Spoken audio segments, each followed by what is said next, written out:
primera de la família i... Aquí veiem en Gabriel Rufián, que està signant autògrafs. No, sóc la filla, no. Moltíssimes gràcies, I endavant.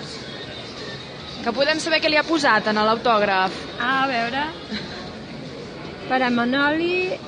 Però és que no ho llegeixo gaire bé. Per a Manoli, visca Catalunya lliure, suposo. Molt bé. Doncs moltes gràcies, Que li agrada el Rufián? Sí, molt. L'altre dia li va donar una remongada allà al 8B als altres, que déu-n'hi-do, Sí? Creu que va ser el guanyador del debat de 8 al dia? Sí, perquè va parlar potser menys, però més contundent. Vostè li agrada que mantingui aquest to suau que té ell, que sembla que mai s'alteri?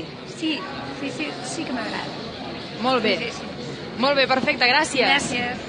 Nosaltres estem avui a Vic, és terra de la Marta Rovira, aquí la veiem també amb una nena, que no sé si és la seva filla, veiem el Gabriel i a la Marta doncs, parlant amb ella. De moment la sala es va omplint, a fons també veiem en Joan Tardà, i de seguida sabrem doncs, com comença aquest acte d'Esquerra Republicana.